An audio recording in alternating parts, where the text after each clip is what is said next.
सबसे पहले तो मैं ये बात करना चाहता हूँ कि अपोजिशन का जो ये फ्लॉप शो हुआ है लाहौर के अंदर, जिसको उनका ख्वाब था कि ये गेम चेंजर होगा अपोजिशन के लिए, लेकिन ये सब पाकिस्तान के सामने है कि ये गेम चेंजर तो ना बन सका, लेकिन उनके लिए ये गेम ओवर जलसा बन गया है। और अपोजिशन को साफ नज़र आ गया कि अवाम ने उनका बयानिया यकसर मुस्तरद कर दिया है। डिटाई के साथ ये सब लोग इकट्ठे होके और रात को इन्होंने प्रेस कॉन्फ्रेंस की और प्राइम मिनिस्टर के इस्तीफ़े का मुतालबा किया।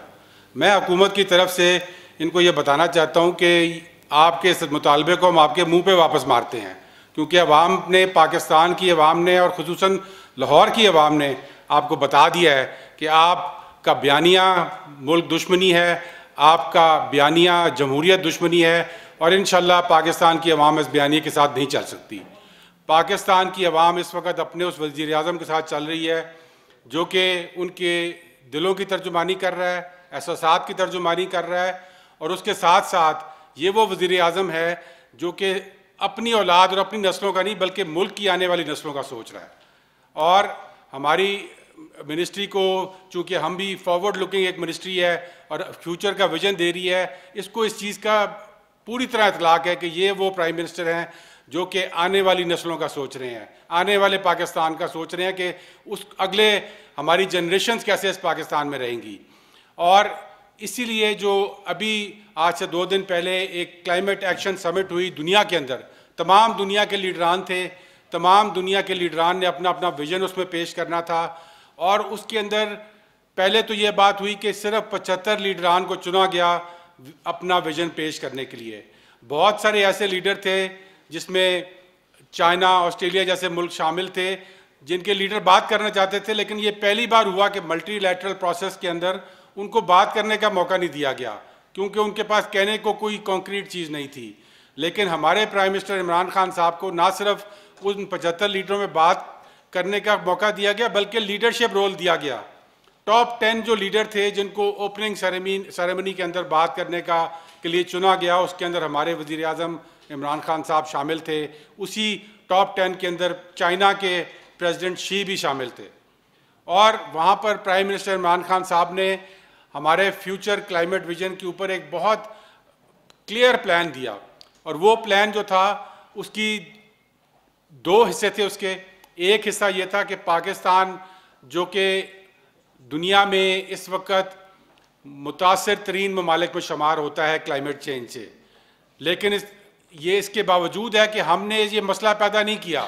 हम इस वक्त भी दुनिया की 1% एमिशन से कम एमिशन पैदा करते हैं पाकिस्तान में, लेकिन इसके बावजूद पाकिस्तान इस पर एक लीडरशिप रोल लेने के लिए तैयार है, एक ज़िम्मेदार कौम की हैसियत से। और ये लीडरशिप रोल जो प्राइम मिनिस्टर साहब ने उस दिन उन्होंने उसके 2 नुकात पेश किए। उसका पहला नुकता ये था कि हम नेचर बेस्ड सॉल्यूशंस के ऊपर काम करेंगे, यानी कि हम अपने माहौल को इस्तेमाल करेंगे, जिस माहौल को ख़राब किया गया है उसको ठीक करने के लिए भी हम उसी माहौल को इस्तेमाल करेंगे। और उसमें जो 2 प्रोजेक्ट्स हम ऑलरेडी कर रहे हैं, ये सिर्फ बातें नहीं थी। उन्होंने बताया कि हम ऑलरेडी पाकिस्तान में दो बहुत बड़े प्रोजेक्ट्स कर रहे हैं जो कि हमारी मिनिस्ट्री लीड कर रही है। एक 10 बिलियन की सुनामी का प्रोजेक्ट है जिसमें इंशाल्लाह हमने वादा किया कि इंशाल्लाह उसका पहला अरब इस साल हम कंप्लीट करेंगे। और दूसरा प्रोजेक्ट प्रोटेक्टेड एरिया इनिशिएटिव है जिसमें हम पाकिस्तान के वो इलाके और जो कि सिर्फ पाकिस्तान नहीं बल्कि दुनिया के लिए अहम है, क्योंकि ये खूबसूरत तरीन इलाके हैं जहाँ पर जो नेचुरल बायोडाइवर्सिटी है वो दुनिया की सबसे ज़्यादा है।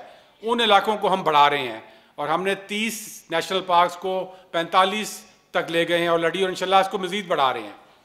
ये 2 नेचर बेस्ड इनिशिएटिव थे जिसकी प्राइम मिनिस्टर साहब ने बात की। और दूसरा उन्होंने एनर्जी सेक्टर पे बात की कि एनर्जी सेक्टर के अंदर पाकिस्तान ने अपनी डायरेक्शन सेट कर ली है। हम अगले आने वाले दिहाई के अंदर रिन्यूएबल एनर्जी की तरफ फोकस कर रहे हैं। वो एनर्जी जो पाकिस्तान में मौजूद है जिसमें सोलर है, विंड है और हाइड्रो एनर्जी है जो कि ज़ीरो कार्बन एनर्जी होती है। और हमारा टारगेट है कि 2030 तक हम इंशाल्लाह 60% रिन्यूएबल एनर्जी की तरफ पाकिस्तान को लेकर जाएंगे। अब इसके अंदर हमने 2 पॉलिसियाँ ऐसी थीं जो कि पिछली हुकूमत की, मैं समझता हूँ, मुजरिमाना पॉलिसियाँ थीं। उन दोनों पॉलिसियों से पाकिस्तान को हमने बाहर निकाला है। और उसमें पहली पॉलिसी ये थी कि उन्होंने एक कैप लगाया हुआ था कि आप 50 मेगावाट से ज़्यादा रिन्यूएबल एनर्जी के ऊपर ग्रिड के अंदर किसी सूबे से नहीं डाल सकते थे।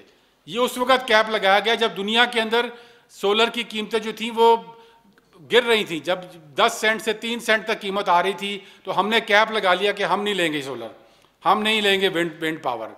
लेकिन हमने आते साथ प्राइम मिनिस्टर इमरान खान साहब की गवर्नमेंट ने इस कैप को हटाया और उसके साथ उन्होंने दूसरा बड़ा फैसला ये किया कि पिछली हुकूमतें ये कर रही थी, और पिछली हुकूमत खास तौर पे मुस्लिम लीग नून की, कि उन्होंने इंपोर्टेड कोल के ऊपर पॉलिसी बनाई हुई थी कि बाहर से कोयला लेकर आएंगे और कोयला जो है वो हम पाकिस्तान के बिल्कुल दिल में आके, जहाँ पर हमारी ज़रई पैदावार का दिल है, उसके अंदर आके हम कोयले के प्लांट लगाएंगे।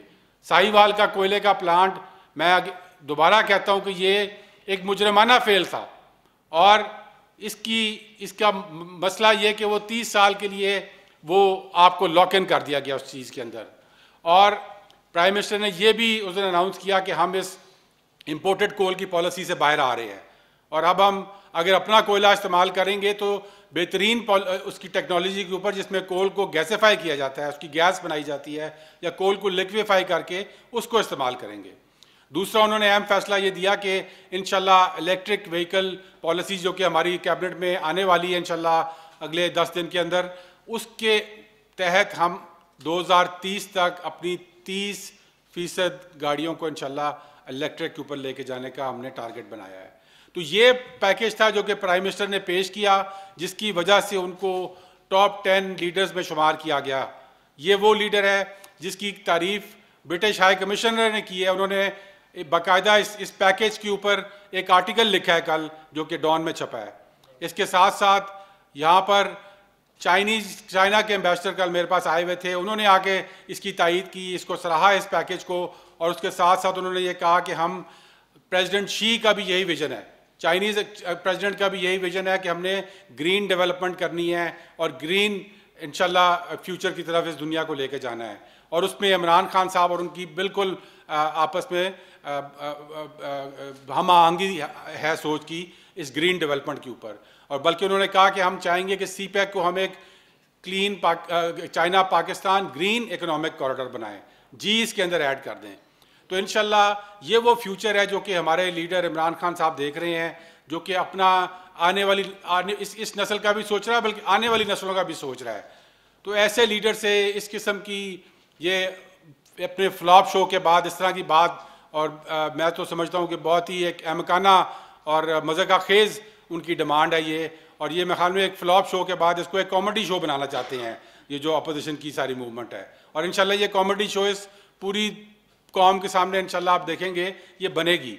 इसके साथ साथ मरियम नवाज़ ने बिलियन ट्री सुनामी की बात की। हर जलसे में उनको बिलियन ट्री सुनामी में तकलीफ होती है, तो मैंने उनको चैलेंज किया है इस जलसे के बाद, मरियम नवाज़ को भी और बिलावल भुट्टो को भी, दोनों को चैलेंज किया है कि आएँ, हम आपको अपने खर्चे पे लेके जाएंगे और आपको जंगलात की सैर कराते हैं बिलियन ट्री की।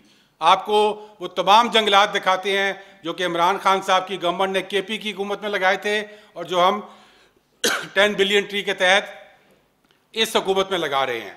हिम्मत करें और इंशाल्लाह मुझे उम्मीद है कि ये जो अब इस्तीफ़े देने जा रहे हैं, और हमें उम्मीद है कि जल्दी इस्तीफ़े देंगे, इसके बाद ये सियासी फरागत में जाने लगे हैं।